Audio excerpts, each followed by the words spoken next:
It is time to officially recognize Jerusalem as the capital of Israel. What kind of city can make empires fight, pilgrims weep, and governments argue over a few square kilometers of stone?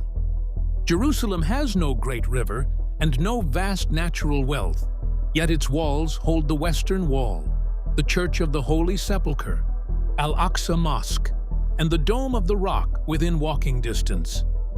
South of it, Bethlehem is divided by barriers. Farther east, ancient Jericho, the shrinking Dead Sea, lost scrolls, and Masada deepen the story. The real power of this land is not that controlling it puts the world at your feet. It is that faith, memory, archaeology, and political claims remain locked together here, and separating them may be impossible. The city where three faiths share the same stones. Jerusalem is often described as the center of the world, but that phrase is about meaning, not geography or military control. The city sits on a ridge in the hills, without the kind of river, harbor, or mineral wealth that usually creates a great capital. Its influence comes from sacred memory. Jewish, Christian, and Muslim traditions attach foundational events to the same compact landscape. That is why a gate, a wall, a path, or a raised platform can carry several histories at once. It is also why the claim that whoever captures Jerusalem controls the world is false. Armies have taken the city many times, yet none gained permanent control over global faith, politics, or memory. The political status of Jerusalem remains disputed. Israel regards Jerusalem as its capital, while Palestinians seek East Jerusalem as the capital of a future Palestinian state. The United Nations continues to treat East Jerusalem as occupied territory and rejects actions that settle the city's final status outside negotiation. These legal and political arguments are not separate from daily life. They affect residency, construction, movement, worship, security, and access to family. A documentary about Jerusalem becomes dishonest if it presents one political claim as universally accepted. The city can be sacred to several communities at the same time, while its sovereignty remains unresolved. For Jewish worshippers, the Western Wall is the most visible place of prayer connected to the ancient temple complex. The wall itself formed part of the retaining structure around the elevated platform where the first and second temples are traditionally placed. The second temple was destroyed by Roman forces in 70 CE. Worshippers now approach the wall, touch its stones, recite prayers, mourn destruction, celebrate important moments, and place written notes into its cracks. The notes are small, but the act carries a large idea. A person can bring private fear, gratitude, or hope to a place that has absorbed centuries of public history. For Christians, Jerusalem is inseparable from the final days of Jesus. The Church of the Holy Sepulchre stands at the site Christian tradition identifies with his crucifixion, burial, and resurrection. Inside, different Christian communities share responsibility for chapels, passages, lamps, and ceremonies under a complicated arrangement built over centuries. Pilgrims move through crowded stone spaces, kneel, light candles, and touch places connected to the story they have known since childhood. The building is not a simple monument. It is a living church where devotion, history, architecture, and old disagreements exist under the same roof. For Muslims, the Al-Aqsa compound, also known as Al-Haram al-Sharif, is one of Islam's holiest places. Islamic tradition connects it with the Prophet Muhammad's night journey and ascension. The silver-domed Al-Aqsa Mosque and the Golden Dome of the Rock are separate buildings within the same sacred compound. The Dome of the Rock was completed in the late 7th century and has become Jerusalem's most recognizable image. The compound is also known to Jews as the Temple Mount, which makes access archaeology, policing, and public statements around it, especially sensitive. Here, sacred meaning is layered rather than neatly divided. Bethlehem, sacred memory behind modern barriers. About 10 kilometers south of Jerusalem lies Bethlehem. Christian tradition has identified it as the birthplace of Jesus since the early centuries of Christianity. The Church of the Nativity was first completed in the 4th century, and the main structure standing today largely dates from the 6th century. Beneath the church, a grotto marks the traditional birthplace. A silver star identifies the spot for pilgrims. The power of the place does not come from proving every detail through archaeology. It comes from almost 2,000 years of continuous belief, worship, architecture, and pilgrimage centered on this location. Yet Bethlehem is not preserved outside modern politics.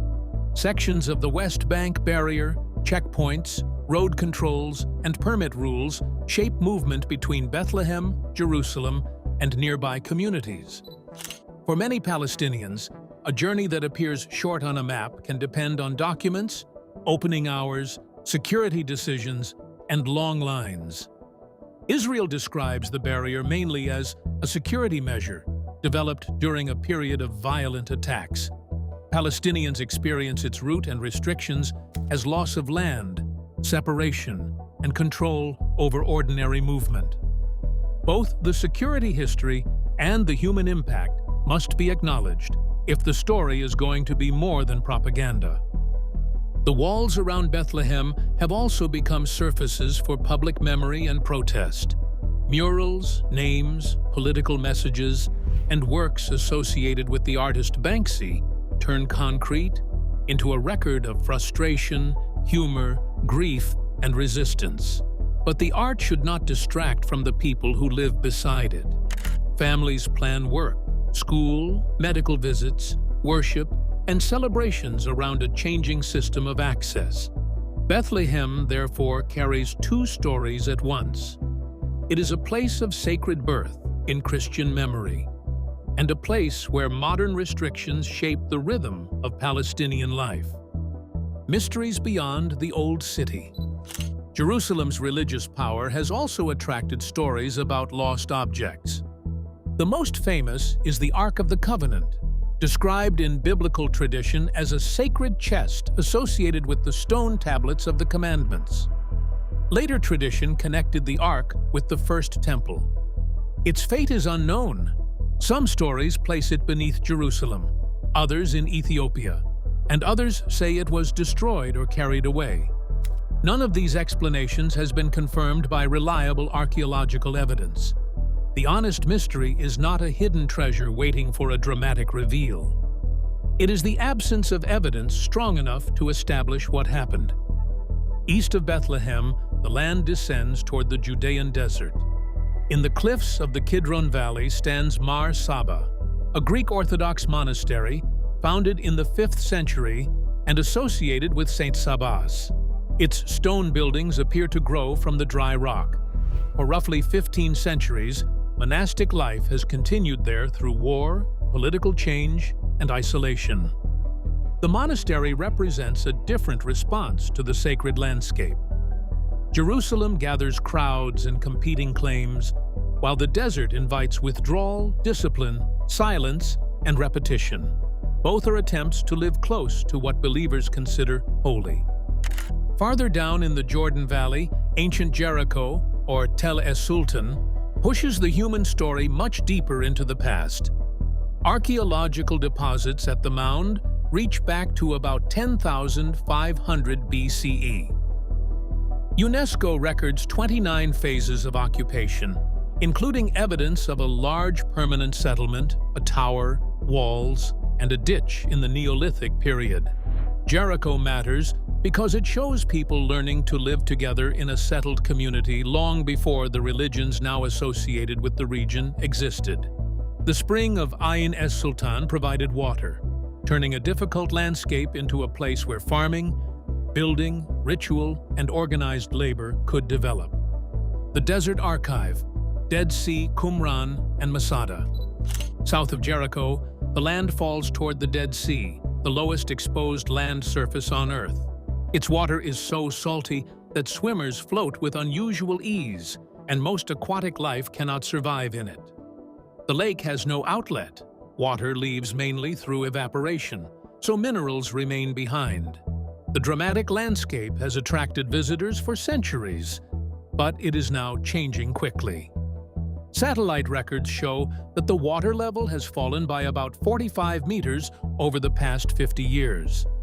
Upstream water use has sharply reduced the flow from the Jordan River, and retreating shorelines have been followed by dangerous sinkholes. Near the northwest shore, caves around Qumran preserved one of the 20th century's most important manuscript discoveries.